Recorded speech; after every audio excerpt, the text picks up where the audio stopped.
ஓம் சாந்தி 28/1/2024 அவ்யக்த பாப்தாதா அவ்யக்த முரளி திருப்புதல் தேதி 28/1997. எல்லைக்கு அப்பாற்பட்ட சேவைக்கான சாதனம் ஆன்மீக தனித்தன்மையின் மூலம் பார்வையின் மூலம் திருப்திப்படுத்துதல். இன்று பாப்தாதா தனது கல்பமாக சந்திக்கக்கூடிய செல்லமான அன்பான குழந்தைகளை மீண்டும் சந்திப்பை கொண்டாட வந்திருக்கிறார். அவ்யக்த சந்திப்பு என்றாலே எப்பொழுதும் கொண்டாடிக் கொண்டே இருப்பதாகும். அவ்யக்த நிலையிலிருந்து ஸ்தூல ரூபத்தில் சந்திப்பை கொண்டாடுவதற்காக அனைத்து குழந்தைகளும் பாரதம் மற்றும் வெளிநாட்டில் இருந்து திரும்பவும் தனது வீட்டிற்கு வந்து சேர்ந்துள்ளீர்கள். நாலாபுரத்திலும் இருக்கக்கூடிய குழந்தைகள் அவரவர்களின் இடத்தில் இருந்தும் கூட சந்திப்பை கொண்டாடி கொண்டிருப்பதை பாப்தாதா பார்த்து கொண்டிருக்கிறார். இந்த சந்திப்பு ஆன்மீகமான அலௌகீகமான சந்திப்பாகும். இந்த சந்திப்பில் பாப்தாதா மற்றும் குழந்தைகளின் அன்பான ஸ்தூலமான சொரூபம் இருக்கிறது. இன்று பாப்தாதா தனது குழந்தைகளின் ஆன்மீக தனித்தன்மையை பார்த்து கொண்டு இருக்கிறார். ஒவ்வொரு குழந்தைகளின் ஆன்மீக பர்சனாலிட்டியும் மிகவும் உயர்ந்ததாக இருக்கிறது.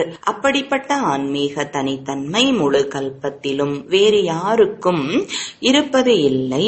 ஏனென்றால் உங்கள் அனைவருடைய ஆளுமை தன்மையை உருவாக்குபவர் உயர்ந்ததிலும் உயர்ந்த தந்தை. நீங்களும் கூட உங்களுடைய ஆன்மீக தனித்தன்மையை தெரிந்திருக்கிறீர்கள் அல்லவா? அனைத்தையும் விட பெரியதிலும் பெரிய பர்சனாலிட்டி கனவிலும் கூட முழுமையான தூய்மையின் தனித்தன்மையாகும். வரிசைப்படியாக தான் இருக்கிறது. ஆனாலும் நீங்கள் உலகத்தில் உள்ள அனைத்து ஆத்மாக்களையும் விட உயர்ந்தவர்களாக இருக்கிறீர்கள். எனவே பாப்தாதா ஒவ்வொருவரின் நெற்றியில் இருந்து தனித்தன்மையின் ஜொலிப்பை பார்த்து கொண்டு இருக்கிறார். தூய்மையின் கூடவே அனைவருடைய முகம் மற்றும் செயல்பாட்டில் ஆன்மீக தன்மையின் ஜொலிப்பும் இருக்கிறது. மேலும் தனித்தன்மை என்றால் என்னவாக இருக்கிறது? யார் பொக்கிஷங்களில் நிறைந்தவர்களாக இருக்கிறார்களோ அவர்களுக்கும் கூட தனித்தன்மை இருக்கிறது. ஆனால் எவ்வளவுதான் செல்வ செழிப்பான ஆத்மாக்களாக இருந்தாலும் கூட உங்களுக்கு முன்னால் உலகிய செல்வ செழிப்பான ஆத்மாக்கள் ஒன்றுமே கிடையாது. ஏனென்றால் அவர்களும் கூட அழிவற்ற சுகம் அமைதியின் பொக்கிஷத்தில் வெறுமையாக இருக்கிறார்கள். உங்களிடம் இருக்கக்கூடிய செல்வ செழிப்பிற்கு முன்னால் கோடீஸ்வரர்கள் லட்சாதிபதிகள் கூட பாபாவிடம் சுகம் அமைதியை யாசிக்க கூடியவர்களாக இருக்கிறார்கள். மேலும் நீங்கள் எப்பொழுதும் அழிவற்ற பொக்கிஷங்களில் நிரம்பியவர்களாக இருக்கிறீர்கள். அந்த பொக்கிஷம் இன்று இருக்கும், நாளை இருக்காது. ஆனால் உங்களுடைய பொக்கிஷத்தை யாராலும் கொள்ளையடிக்க முடியாது. எந்த ஒரு ஆத்மாவாலும் பொக்கிஷத்தை அசைக்க முடியாது. மேலும் வற்றாதது தீராதது. அப்படிப்பட்ட தனித்தன்மையை உடையவராக நீங்கள் இருக்கிறீர்கள். அனைத்தையும் விட உயர்ந்ததிலும் உயர்ந்த தனித்தன்மையுடன் இருப்பவர்கள் மனித ஆத்மாக்களின் மூலம் அழியக்கூடிய செல்வத்தின் மூலம் அழியக்கூடிய பதவியின் மூலம் பர்சனாலிட்டியானவர்கள் என்று சொல்லப்படுகிறார்கள். ஆனால் நீங்கள் உயர்ந்ததிலும் உயர்ந்த பரமாத்மாவின் மூலம் உன்னதமான தனித்தன்மையை உடையவர்களாக ஆகியிருக்கிறீர்கள். எனவே தனது உயர்ந்த தனித்தன்மையின் ஆன்மீக போதை இருக்கிறதா? இருக்கிறது என்றால் கையை அசையுங்கள். பாப்தாதாவிற்கு இப்படிப்பட்ட உன்னதமான தனித்தன்மையை உடைய குழந்தைகளை பார்த்து மகிழ்ச்சி ஏற்படுகிறது.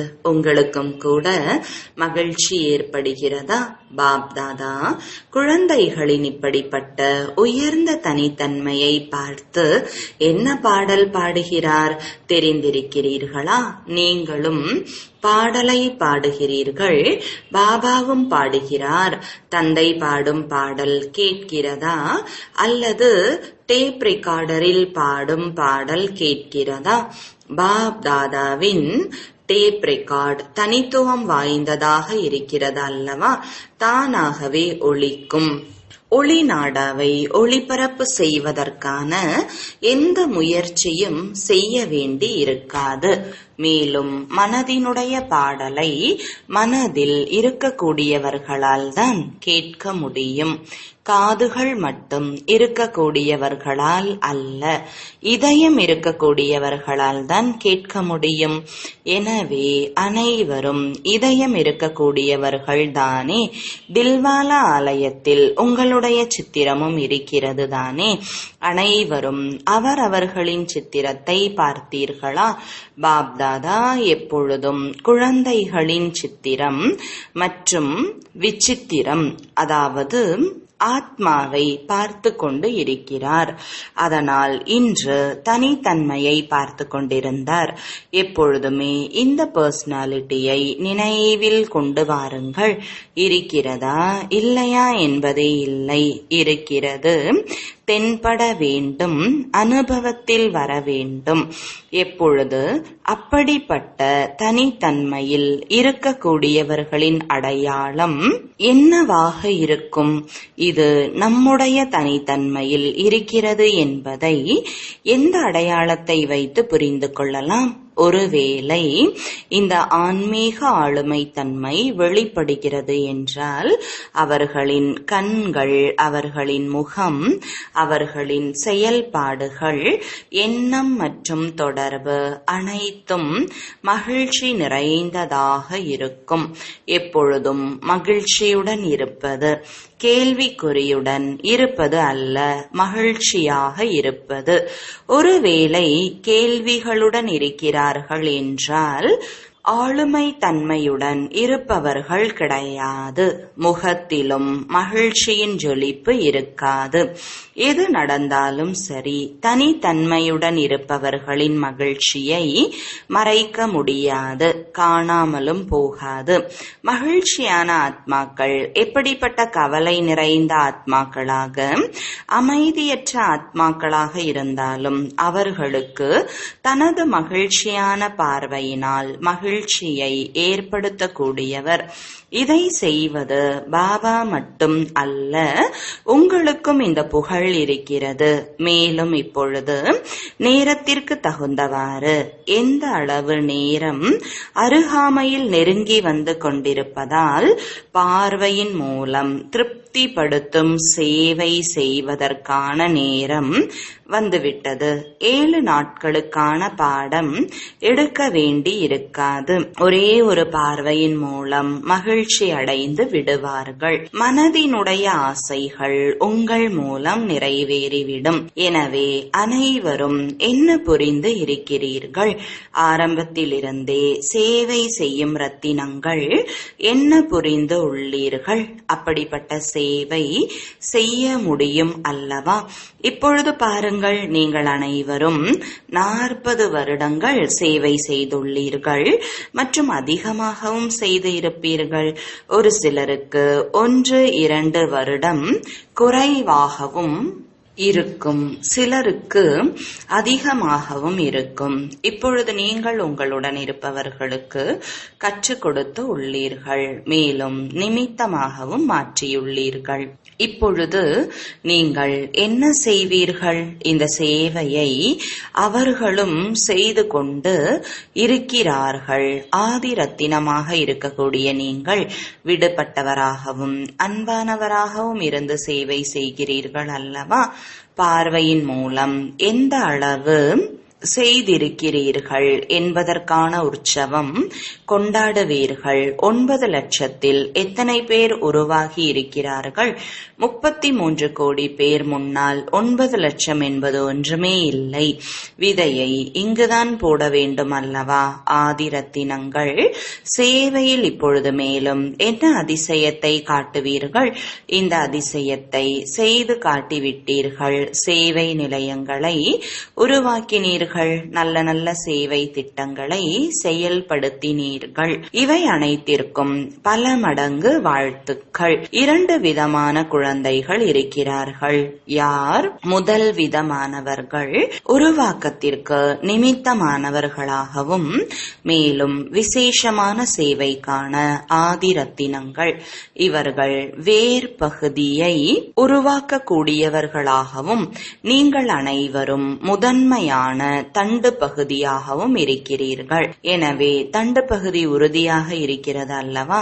தண்டு பகுதியில்தான் அனைத்து ஆதாரமும் இருக்கிறது. தண்டு பகுதியில் இருந்துதான் அனைத்து கிளைகளும் வெளிவருகிறது. வேர் பகுதியில் இருப்பவர்கள் சூட்சுமத்தில் சக்தியை கொடுக்கிறார்கள். ஆனால் யார் நடைமுறையில் இருக்கிறார்கள்? அவர்கள் தென்படுகிறார்கள். தண்டு பகுதிதான் தென்படுகிறது. அதனால் தாதிமார்கள் இப்பொழுது குப்தமாக ஆகிவிட்டார்கள். சக்தி கொடுக்கக்கூடியவர்கள். மேலும் நடைமுறையில் மேடைக்கு வருவதற்கு நீங்கள் நிமித்தமாகி இருக்கிறீர்கள். பாராட்டு விழாவிற்கு வந்திருக்கக்கூடிய அனைத்து மூத்த சகோதரிகளையும் பாப்தாதா கைகளை உயர்த்த வைத்தார். ஆகையால் பாப்தாதா வேலையை கொடுத்து கொண்டு இருக்கிறார். பாராட்டு விழா மிக நன்றாக கொண்டாடினீர்கள் அல்லவா? பாப்தாதா அனைத்தையும் பார்த்தார். அலங்கரிக்கப்பட்ட மூர்த்திகளை பார்த்தார். அந்த நேரத்தில் நாங்கள் சைத்தன்யமான மூர்த்தி என்ற ஆன்மீக அனுபவம் செய்து கொண்டு இருந்தீர்கள். அலங்கரிக்கப்பட்ட மூர்த்திகள் ஆலயத்திலிருந்து சாந்தி வனத்திற்கு வந்தடைந்ததை போல தோன்றியது. எனவே இப்பொழுது வேகமாக சேவையை ஆரம்பியுங்கள் என்பதை தான் பாப்தாதா குழந்தைகளிடம் விரும்புகிறார். என்ன நடந்ததோ அது நன்றாகவே நடந்தது. இப்பொழுது மற்றவர்களுக்கு அதிகப்படியான வார்த்தைகளுக்கான வாய்ப்பை கொடுங்கள். இப்பொழுது மற்றவர்களையும் மைக்காக உருவாக்குங்கள். நீங்கள் சக்திசாலியானவராகி சகாஷ் கொடுங்கள். எனவே உங்களின் சக்தியின் அதிர்வுகள் மேலும் அவர்களின் வார்த்தைகளுக்கு இரட்டிப்பு காரியம் செய்யும். அப்பொழுதுதான் 9 லட்சம் நபர்கள் எளிதாக ஆகிவிடுவார்கள். இப்பொழுது நீங்கள் அனைவரும் ஏதாவது நிகழ்ச்சியில் அமர்ந்து இருந்தாலும் சரி, மேலும் மற்ற மகாரதிகள் அமர்ந்து இருந்தாலும் சரி, மகாரதிகளின் தற்போதைய சேவை அனைவருக்கும் சக்திகளின் கிரணங்களை கொடுப்பதாகும். எல்லைக்கு அப்பாற்பட்ட சேவையின் மைதானத்திற்கு வாருங்கள். பாபா அவ்யக்த வதனத்தில் ஒரே இடத்தில் அமர்ந்து கொண்டு நாலாபுறத்திலும் உள்ள உலகத்தில் இருக்கும் குழந்தைகளை பாலனை செய்ய முடிகிறது. செய்து கொண்டும் இருக்கிறார் என்றால் நீங்களும் கூட ஒரே இடத்தில் அமர்ந்து கொண்டு பாபாவிற்கு சமமாக எல்லைக்கு அப்பாற்பட்ட சேவை செய்ய முடியாதா என்ன? ஆதிரத்தினம் என்றால் தந்தையை பின்பற்றுவது. எல்லைக்கு அப்பாற்பட்ட நிலையிலிருந்து சக்தியின் கிரணங்களை கொடுங்கள். எல்லைக்கு அப்பாற்பட்ட வைராகியம் எப்பொழுது வரும் என்பதை பல குழந்தைகள் தன்னிடமே கேட்டுக்கொள்கிறார்கள் மற்றும் மற்றவர்களும் உங்களிடம் கேட்கிறார்கள். தென்படவே இல்லை என்றாலும் எல்லைக்கு அப்பாற்பட்ட சேவையில் தன்னை மும்முரமாக வைத்துக் கொண்டால் எல்லைக்கு அப்பாற்பட்ட வைராகியம் தானாகவே வந்துவிடும். வேண்டும். ஏனென்றால் இந்த சக்தியின் கிரணங்களை கொடுப்பதற்கான சேவை நிரந்தரமாக செய்ய முடியும். இதில் ஆரோக்கியத்திற்கான விஷயம், நேரத்திற்கான விஷயம், இவை அனைத்தும் எளிதாகிவிடும். இரவும் பகலும் இந்த எல்லைக்கு அப்பாற்பட்ட சேவையில் ஈடுபட முடியும். பிரம்மா பாபாவை பாருங்கள். இரவிலும் கூட கண்கள் திறந்து கொண்ட நிலையில் எல்லைக்கு அப்பாற்பட்ட சேவையை செய்து கொண்டு இருந்தார். எனவே இந்த எல்லைக்கு அப்பாற்பட்ட சேவையில் மும்முரமாக இருந்ததால் அது எல்லைக்கு அப்பாற்பட்ட வைராகியத்தை தானாகவே இதயத்திற்குள் கொண்டு வந்துவிடும். திட்டமிட்டு அல்ல, இது செய்ய வேண்டும், அதை செய்ய வேண்டும் போன்ற திட்டங்களை உருவாக்குகிறீர்கள். ஆனால் எல்லைக்கு அப்பாற்பட்ட சேவையில் மும்முரமாக இருக்க வேண்டும். இதுதான் அனைத்தையும் விட எளிதான சாதனம். ஏனென்றால் எல்லைக்கு அப்பாற்பட்ட நிலையில் சக்தியின் கிரணங்களை கொடுத்தீர்கள் என்றால் அருகாமையில் இருப்பவர்களுக்கு தானாகவே சக்தியின் கிரணங்கள் சென்றடைந்து விடும்.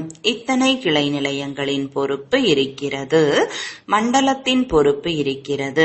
இதை பற்றி இப்பொழுது சிந்தனை செய்யாதீர்கள். நீங்கள் அனைவரும் ஏதாவது ஒரு மாநிலத்திற்கு ராஜாவாக ஆகப் போகிறீர்களா அல்லது உலகின் ராஜாவாக ஆகப் போகிறீர்களா?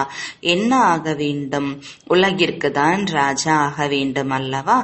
ஆதிரத்தினம் என்றால் உலகத்திற்கு சக்தியின் கிரணங்களை கொடுக்கக்கூடியவர். ஒருவேளை 20 கிளை நிலையங்கள், 30 கிளை நிலையங்கள் அல்லது 250 கிளை நிலையங்கள் அல்லது மண்டலம் இவையெல்லாம் புத்தியில் இருக்கிறது என்றால் இவை தண்டு பகுதியின் வேலை அல்ல.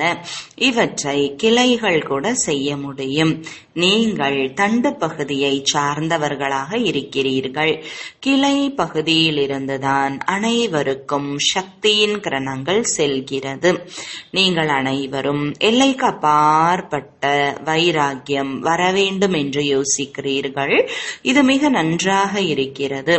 இப்பொழுது விநாசம் ஆகிவிட வேண்டும் என்று நினைக்கிறீர்கள். ஆனால் 9 லட்சம் தயாராகவில்லை என்றால் சத்யுகத்தின் ஆரம்பத்தில் வருவதற்கான எண்ணிக்கை உருவாகாமல் அழிவு ஏற்பட்டுவிட்டால் யார் வருவார்கள்? 2, 3 ஆயிரம் நபர்கள் மீது ஆட்சி செய்வார்களாம். 4, 5 லட்சம் நபர்கள் மீது ஆட்சி செய்வார்களா என்ன? ஆகையால் எல்லைக்கு அப்பாற்பட்ட சேவைக்கான நடிப்பை ஆரம்பம் செய்யுங்கள். பாண்டவர்கள் என்ன புரிந்துள்ளீர்கள்? எல்லைக்கு அப்பாற்பட்ட சேவை செய்வீர்கள் அல்லவா? பாண்டவர்கள் தயாரா? இப்பொழுது இந்த எல்லைக்கு உட்பட்ட விஷயங்கள் எல்லைக்கு அப்பாற்பட்ட சேவையில் செல்வதினால்தான் தானாகவே விடுபட்டு போய்விடும். விடுவதின் மூலம்தான் விடுபடும். எல்லைக்கு அப்பாற்பட்ட சக்திகளை கொடுப்பதால் மாற்றம் அடைவதுதான் தீவிர சேவைக்கான முடிவு ஆகும். இக்கட்டான சூழ்நிலையில் நிமித்தமாக உள்ள ஆத்மாக்கள் சேவையின் வெளிப்படையாக ஆதாரமாக இருந்தார்கள் என்பதை பாப்தாதா தெரிந்துள்ளார். ஆனால் உங்கள் அனைவரின் அஸ்திவாரம் மற்றும் நொடி பொழுதின் மாற்றத்திற்கான முக்கியமான அனுபவம் பிரம்மா பாபாவை பார்த்தீர்கள், மேலும் பிராமணன் ஆகிவிட்டீர்கள். சேவைக்கான ஆசீர்வாதம் கிடைத்தது மற்றும் சேவையில் ஈடுபட்டு விட்டீர்கள். பாப்தாதா அனைவருடைய அனுபவத்தையும் கேட்டிருக்கிறார். நல்ல அனுபவத்தை சொன்னீர்கள். அதனால் எப்படி உங்களுக்கு அனுபவம் இருக்கிறது? பிரம்மா பாபாவை பார்த்தீர்கள், மேலும் யோசிக்க வேண்டிய அவசியம் ஏற்படவில்லை. பொறுத்து கொண்டிருக்கிறோம் என்பதே அனுபவமாகாமல் இருந்தது. பெரிய விஷயமாகவே இல்லை. அதுபோல இப்பொழுது ஒவ்வொரு பிராமண ஆத்மாவையும் பாருங்கள். மேலும் ஆத்மாவில் பிரம்மாவை பாருங்கள், இதுதான் சேவைக்கான விரைவான சாதனம். பிரம்மா பாபா உங்களுக்கு பாடம் எடுத்தாரா என்ன? கோர்ஸ் அனைத்தும் பிறகுதான் எடுத்துக்கொண்டீர்கள். ஆனால் பார்த்தீர்கள், ஆகிவிட்டீர்கள்.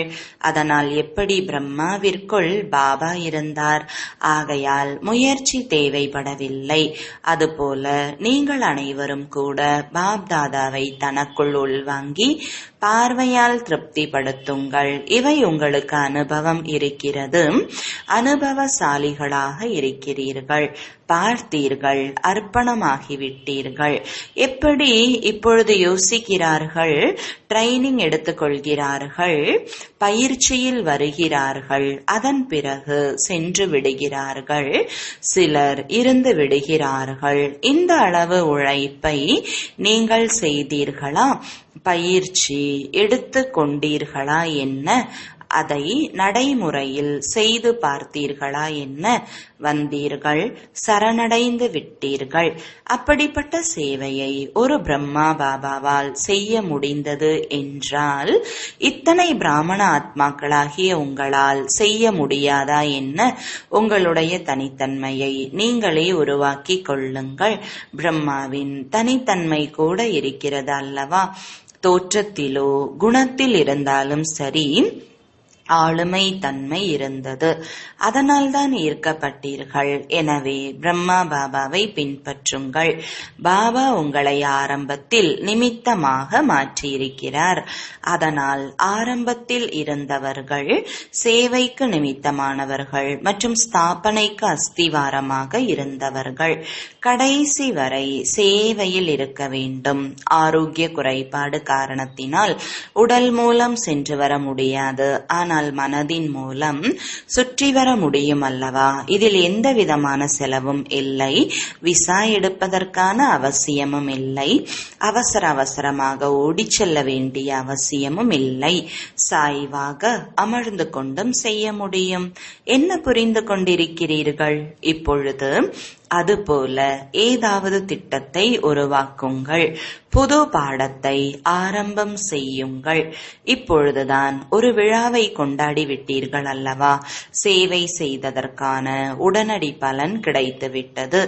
இப்பொழுது புதுமையான சேவையை செய்யுங்கள். நல்லது. பாப் தாதா அருகாமையில் இருப்பவர்களுக்கு மட்டும் சொல்லிக் கொண்டிருக்கிறார் என்பது இல்லை. அனைத்து குழந்தைகளுக்கும் தான் சொல்லிக் கொண்டிருக்கிறார்.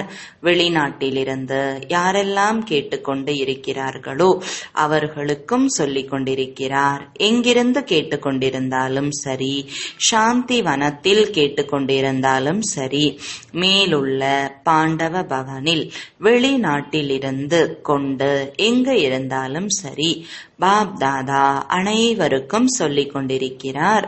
இப்பொழுது எல்லைக்கு அப்பாற்பட்ட சேவாதாரி ஆகுங்கள். நேரத்தை எல்லைக்கு அப்பாற்பட்ட சேவையில் ஈடுபடுத்துங்கள். எல்லைக்கு அப்பாற்பட்ட சேவையில் நேரத்தை ஈடுபடுத்துவதால் பிரச்சனை எளிதாகவே ஓடிவிடும். ஏனென்றால் அஞ்ஞானியாக இருந்தாலும் சரி, பிராமண ஆத்மாக்களாக இருந்தாலும் சரி, ஒருவேளை பிரச்சனையில் நேரத்தை செலவிடுகிறார்கள் அல்லது மற்றவர்களின் நேரத்தை எடுத்துக் கொள்கிறார்கள் என்றால் பலவீனமான ஆத்மாக்கள் என்று நிரூபணமாகிறது. தன்னிடம் சக்தியற்றவராக இருக்கிறார்கள். யாரிடம் சக்தி இல்லையோ கால்கள் ஊனமுடையதாக, மேலும் நீங்கள் ஓடு என்றால் ஓடுவார்கள் அல்லது விழுந்து விடுவார்களா? எனவே பிரச்சனைகளுக்கு வசப்பட்ட ஆத்மாக்கள் பிராமணர்களாகவும் இருக்கிறார்கள். ஆனால் பலவீனமாக இருக்கிறார்கள். சக்தி இல்லாமலும் இருக்கிறார்கள். எனவே அவர்களுக்கு எங்கிருந்து சக்தி வரும்? பாபாவிடமிருந்து நேரடியாக சக்தியை எடுக்க முடியாது. ஏனென்றால் ஆத்மா பலவீனமாக இருக்கிறது. எனவே என்ன செய்வார்கள்? பலவீனமான ஆத்மாக்களுக்கு மற்றவர்கள் யாராவது இரத்தத்தை கொடுத்து வலிமையுடையவர்களாக மாற்றுகிறார்கள். சிலர் சக்திசாலியான ஊசியை போட்டு வலிமையை கொண்டு வருகிறார்கள். எனவே உங்கள் அனைவரிடத்திலும் சக்தி இருக்கிறது. எனவே சக்திக்கான உதவியை கொடுங்கள், குணத்தின் உதவியை கொடுங்கள். அவர்களிடம் அது இல்லை, தன்னுடையதை கொடுங்கள். ஏற்கனவே சொல்லி இருந்தேன் அல்லவா, வள்ளலாக இருங்கள். அவர்கள் சக்தியற்றவர்களாக இருக்கிறார்கள்.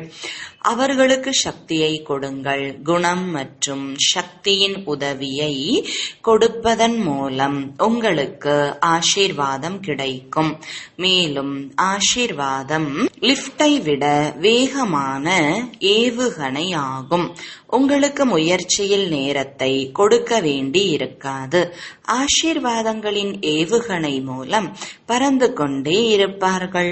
முயற்சியின் உழைப்பிற்கு பதிலாக சங்கம யுகத்தின் பாக்கியத்தை அனுபவம் செய்வார்கள். ஆசீர்வாதங்களை பெறுவது, அதை கற்றுக்கொள்ளுங்கள், மற்றவர்களுக்கும் கற்றுக் கொடுங்கள். தனது இயல்பான கவனம் மற்றும் ஆசீர்வாதம். கவனத்தில் எந்த விதமான அழுத்தத்தையும் கலக்க வேண்டாம். இயல்பாக இருக்க வேண்டும். ஞானத்தின் கண்ணாடி எப்பொழுதும் முன்னாலே இருக்கிறது. அதில் தானாகவே எளிதாக தனது சித்திரம் தென்பட்டு கொண்டே இருக்கும். ஆகையால் தனித்தன்மையின் அடையாளம் மகிழ்ச்சியாக இருப்பது. இந்த ஏன், என்ன, எப்படி இந்த கேள்விக்குறியின் மொழியை முடித்து விடுவது. ஆசீர்வாதங்கள் பெறுவது மற்றும் கொடுப்பதை கற்றுக் கொடுங்கள். மகிழ்ச்சியாக இருப்பது, மற்றவர்களையும் மகிழ வைப்பது, இதுதான் ஆசீர்வாதங்களை கொடுப்பது மற்றும் ஆசீர்வாதங்களை பெறுவதாகும். எப்படிப்பட்டவராக இருந்தாலும் சரி, உங்களின் மனதிலிருந்து ஒவ்வொரு ஆத்மாவின் மீதும் ஒவ்வொரு நேரமும் ஆசீர்வாதங்கள் தான் வெளிவர வேண்டும். இவர்களுக்கும் நன்மை ஏற்பட வேண்டும். இதற்கும் கூட புத்தி அமைதியாக இருக்க வேண்டும். இவர்கள் அப்படி, இவர்கள் இப்படி, இது போல அல்ல. அனைத்தும் நன்றாகவே இருக்கிறது. இவ்வாறு இருக்க முடியுமா? ஆசீர்வாதங்கள் கொடுக்க வருகிறதா? பெறுவதற்கு வருகிறது. கொடுக்க வருகிறதா? கொடுக்க இல்லை என்றால் எப்படி எடுக்க முடியும்? கொடுங்கள், பெறுங்கள். இவர்கள் செய்யவில்லை என்றால் நான் செய்கிறேன். பிரம்மா பாபாவின் ஸ்லோகன். பிரம்மா பாபா அடிக்கடி நினைவளித்துக் கொண்டிருக்கிறார். எந்த ஒரு செயலை நான் செய்கிறேனோ என்னை பார்த்து மற்றவர்களும் செய்வார்கள். மற்றவர்கள் செய்தால் நான் செய்கிறேன். இது ஸ்லோகன் அல்ல. எதை நான் செய்கிறேனோ என்னை பார்த்து மற்றவர்கள் செய்கிறார்கள். இல்லை என்றால் ஸ்லோகனை மாற்றிவிடுங்கள். மேலும் ஜகதம்பாவின் விசேஷமான ஸ்லோகன், செய்பவர் சேவித்துக் கொண்டு இருக்கிறார், அவர் நடத்தி கொண்டு இருக்கிறார். நாம் நிமித்தமாக இருந்து நடந்து கொண்டு இருக்கிறோம். எனவே இரண்டு ஸ்லோகனையும் எப்பொழுதும் நினைவில் வையுங்கள். வெளிக்கொண்டு வாருங்கள். இருக்கிறதா? கேட்கிறீர்களா? நினைவு இருக்கிறது, ஆனால் இல்லை. செயலில் தென்படச் செய்யுங்கள். எனவே என்ன செய்வீர்கள்? நிந்தனை செய்வது, வருத்தப்படுவது. இவர்கள் இப்படி, இவர்கள் அப்படி அல்ல. ஆசீர்வாதங்களை பெறுங்கள். ஆசீர்வாதங்களை கொடுங்கள். அவர்களுக்கு ஆசீர்வாதம் கொடுங்கள். பலவீனமாக இருக்கிறார்கள், வசப்பட்டு இருக்கிறார்கள். வார்த்தைகள் மற்றும் எண்ணங்களை மாற்றுங்கள். இவர்கள் மாறட்டும் என்பது எண்ணத்தில் கூட வரக்கூடாது. என்னை மாற்றிக்கொள்கிறேன். மற்ற விஷயங்களின் நான் நான் என்று வருகிறது அல்லவா? ஆனால் எந்த விஷயத்தில் நான் வர வேண்டும்? அதில் மேலும் செய்ய முடிந்தால் செய்யுங்கள். இதில் என்ன இருக்கிறது? நன்றாக ஒரு செயல் முடிந்தால் நான் என்று சொல்கிறீர்கள். வேறு மாதிரி ஏதாவது செயல் நடந்துவிட்டால் இவர்கள் செய்தார்கள், இவர்கள் சொன்னார்கள் என்று சொல்கிறீர்கள். தலைகீழாக மாறிவிட்டது அல்லவா? யார் என்ன வேண்டுமானாலும் செய்யட்டும், நான் என்ன சொல்ல வேண்டும், இதில் நான் என்ற தன்மையை கொண்டு வாருங்கள். உடல் உணர்வின் நான் அல்ல, சேவையில் நான். எனவே அதுபோல உன்னதமான அதிர்வுகளை பரப்புங்கள். இப்பொழுது வார்த்தைகள் குறைவான சேவையை தான் செய்கிறது. மனதின் உதவி, இதயத்தின் வைப்ரேஷன் மிக விரைவாக செய்ய முடிகிறது. நல்லது. இப்பொழுது ஒரு நிமிடத்தில் அனைவரும் அமைதியின் சக்தியை வெளிப்படுத்துங்கள். மிகுந்த ஆழ்ந்த அமைதியை மனதின் மூலம் உடலினால் வெளிப்படுத்துங்கள். பாப்தாதா ஆழ்ந்த அமைதியின் பயிற்சியை செய்ய வைத்தார். நல்லது. நாலாபுறங்களிலும் உள்ள அனைத்து விசேஷ ஆத்மாக்களுக்கு, எப்பொழுதும் ஆன்மீக தனித்தன்மையின் மகிழ்ச்சியில் இருக்கக்கூடிய ஆத்மாக்களுக்கு, எப்பொழுதும் எல்லைக்கு அப்பாற்பட்ட சேவையில் தன்னை மும்முரமாக வைத்துக் கொள்ளக்கூடிய நிமித்தமான உலகிற்கு நன்மை செய்யக்கூடிய ஆத்மாக்களுக்கு, எப்பொழுதும் பிரம்மா பாபா மற்றும் ஜெகதம்பாவின் ஸ்லோகனை நடைமுறையில் கொண்டு வரக்கூடிய உயர்ந்ததிலும் உயர்ந்த பார்வையினால் அனைவரையும் திருப்திப்படுத்தக்கூடிய சேவையில் எப்பொழுதும் இருக்கக்கூடிய பாபாவிற்கு சமமான ஆத்மாக்களுக்கு பாப் தாதா மற்றும் ஜெகதம்பா தாயின் அன்பு நினைவுகள் மற்றும் வணக்கங்கள். ஆன்மீக தந்தைக்கு ஆன்மீக குழந்தைகளின் அன்பு நினைவுகளும் வணக்கங்களும். வரதானம். சுயநலத்திலிருந்து விடுபட்டவராகவும் தொடர்பில் அன்பானவராகி சேவை செய்யக்கூடிய உண்மையான சேவாதாரி ஆகுக. விளக்கம். எந்த சேவையில் தானும் தொந்தரவுக்கு உட்பட்டு மற்றவர்களையும் தொந்தரவுக்கு உட்படுத்துவது என்பது சேவை அல்ல, அது சுயநலம். தனக்கோ அல்லது மற்றவர்களின் சுயநலம் பூர்த்தி அடையவில்லை என்றால் சேவையில் தொந்தரவு ஏற்பட்டு விடுகிறது. ஆகையால் சுயநலத்திலிருந்து விடுபட்டவராக அனைவரின் தொடர்பில் அன்பானவராகி சேவை செய்யும் பொழுதுதான் உண்மையான சேவாதாரி என்று சொல்ல முடியும். சேவையை மிக நன்றாக ஊக்கம் உற்சாகத்தோடு செய்யுங்கள். ஆனால் சேவையின் சுமை மனநிலையை ஒரு பொழுதும் மேலும் கீழுமாக செய்துவிடக்கூடாது. இதில் கவனம் வையுங்கள். ஸ்லோகன். நல்ல மற்றும் உயர்ந்த அதிர்வலைகள் மூலம் எதிர்மறையான காட்சியையும் நேர்மறையாக மாற்றிவிடுங்கள்.